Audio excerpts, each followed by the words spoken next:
We know the team is much bigger than 15 players. Those guys who work in the front office, they were good people. But the most important part of the process is the players.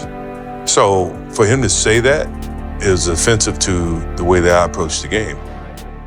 The game was over. Down by 9 points to the powerhouse Milwaukee Bucks heading into the fourth, the Chicago Bulls were cruising toward another predictable loss. The date was October 29th, 1984. For Chicago, it was a story they knew by heart. Fans in the old Chicago stadium were already starting to trickle out into the cool autumn night, heads down, hopes for a new season already fading. It was a familiar feeling for a team that had become a punchline for mediocrity. In an interview years later, Michael Jordan remembered the moment. "I'd never experienced people leaving a game like that," he said. "Everybody at North Carolina stayed until the end. Most of my teammates in Chicago had adapted to the fans leaving and just figured, the game must be over." But on the bench sat a rookie, just 21 years old, playing in only his third pro game. He hadn't gotten the memo that the game was lost. He hadn't learned to accept defeat. What happened next wasn't just a comeback, it was a declaration. It was the moment a kid named Mike began turning into the legend who would forever be known as Michael Jordan.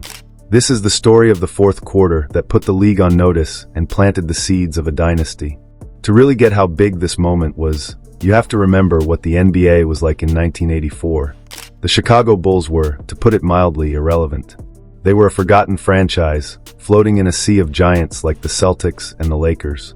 The season before Jordan arrived, the 83-84 Bulls finished with a dismal 27-55 record, dead last in their division. Their offense was ranked 22nd out of 23 teams, and their overall performance was the worst in the league. Chicago Stadium was often half empty, filled with fans who had gotten used to the motto of wait till next year. The Bulls weren't just bad, they were boring. Into this basketball wasteland stepped Michael Jordan, the third pick in the draft. He was a champion from North Carolina with out-of-this-world athleticism, but in the pros, he was a total unknown.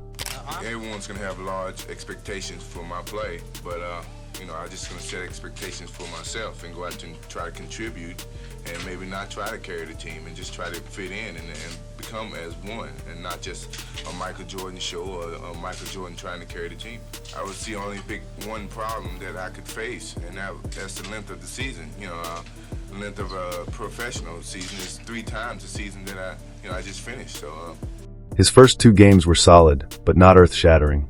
He showed flashes, an explosive drive here, a slick pass there, but nothing that screamed future GOAT. The city was hopeful, but years of disappointment had taught them to keep their expectations low. They knew they had a special talent, but nobody was ready for how fast he would change everything. This was a league run by titans. Larry Bird and Magic Johnson were in their prime, leading their historic franchises. The idea that a 21-year-old rookie on a team as hopeless as the Bulls could even be in the same conversation was unthinkable. The Bulls organization had a flicker of hope, but what they really needed was a miracle. They needed someone to do more than just win games. They needed someone to bring basketball back to life in Chicago. And here he comes, steaming into the front court. Jordan with the pass off to Corzine. He scores!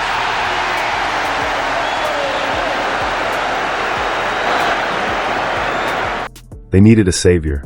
And in his third professional game, against a team that was supposed to walk all over him, that savior was about to announce his arrival. The opponent that night was the Milwaukee Bucks, and they were the exact opposite of the Chicago Bulls. Coached by the legendary Don Nelson, the Bucks were a well-oiled machine, a perennial powerhouse in the East. They would go on to win a staggering 59 games that season, finishing first in their division.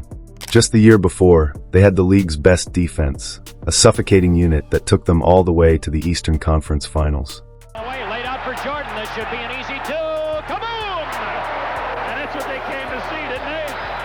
Let's Jordan roar here in the stadium. Jordan just rocked. They were experienced, disciplined, and absolutely loaded with talent. Their roster was a who's who of established stars. Terry Cummings was a dominant power forward. Paul Prezi was a versatile point forward, one of the smartest players in the game. But the heart of their defense, the guy who guarded the gates, was Sidney Moncrief. Moncrief wasn't just an all-star, he was a phenomenon. He was the NBA's first ever Defensive Player of the Year in 1983, an award he won again in 1984. He was a guard with the strength of a forward and the grit of a Wolverine. He was respected and feared across the league. Years later, Jordan paid him the ultimate compliment. When you play against Moncrief, you're in for a night of all-around basketball. He'll hound you everywhere you go, both ends of the court. You just expect it. That was the man assigned to shut down the rookie from Chicago. A two-time reigning DPOY against a kid in his third NBA game. On paper, it was a total mismatch. For the first 3 quarters, the game went exactly as planned. The Bucks were methodical, their defense was suffocating, and they built a steady lead. Every time the Bulls made a little run, Milwaukee calmly answered. Jordan showed flashes, of course, a spectacular reverse layup, a quick steal for a dunk. He was clearly the best player in a Bulls uniform, but he was playing within a game the Bucks completely controlled. Moncrief was making him work for every single point, shadowing his every move. As the third quarter ended, the scoreboard read Milwaukee 89, Chicago 80. The lead felt bigger than 9 points. It felt like the natural order of things. The powerhouse was handling the upstart. The vets were teaching the rookie a lesson. The fans, conditioned by years of failure, started heading for the exits. They'd seen this movie before. The game, for all intents and purposes, was over. But they forgot one thing. Michael Jordan didn't believe in unwinnable situations. As the fourth quarter began, something changed. The legend surrounding this game is that Jordan went nuclear, and for once, the legend is dead-on accurate.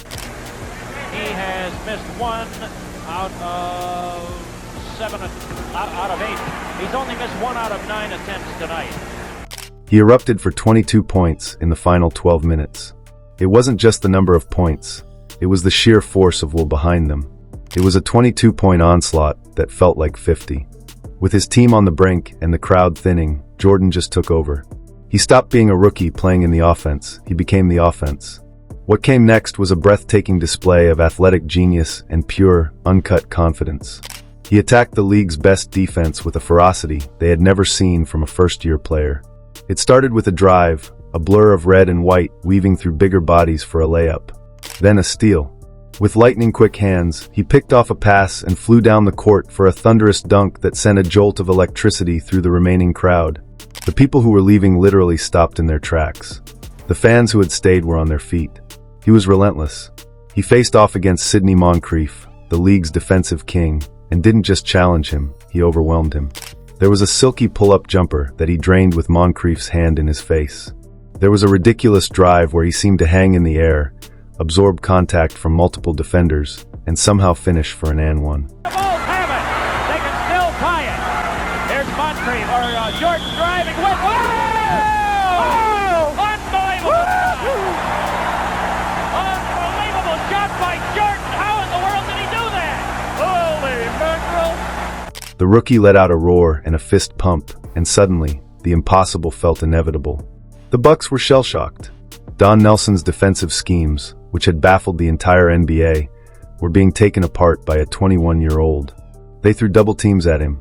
They sent triple teams. In one of the game's most iconic plays, Jordan drove the lane and was swarmed by what felt like the entire Bucks roster. He twisted his body in midair, shielded the ball, and threw up a prayer that had no business going in. It kissed off the glass and fell through the net. The commentators were left speechless, just shouting things like "unbelievable shot by Jordan." And how in the world did he do that? Moncrief played his heart out. He did everything right. He was physical, disciplined, and contested every shot. Against any other player, it would have been more than enough. But this wasn't any other player. This was a force of nature. With each basket, the deficit shrank, and the belief inside Chicago Stadium exploded. In the final minutes, the Bulls took the lead. The rookie who began the quarter trailing by 9 had single-handedly willed his team back from the dead. 35 seconds left. This may be like the other night where the last team to have it. Jordan!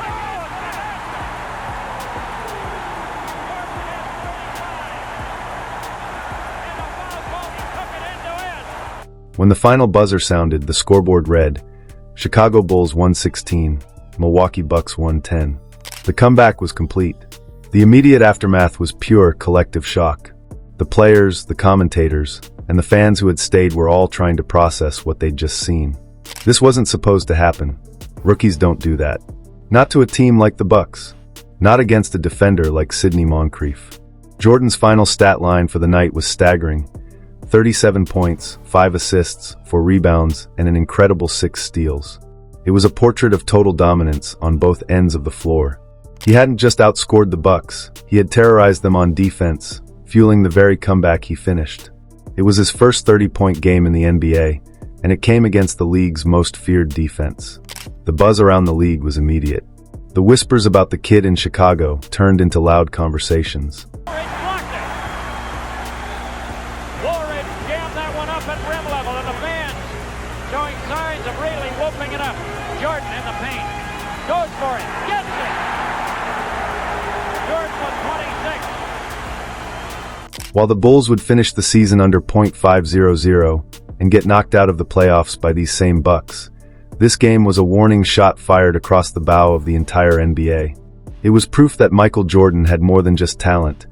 He had that clutch gene. CBA for a while, coached at the CBA while he was playing, but hung in there tough. Here's Jordan going for the tie.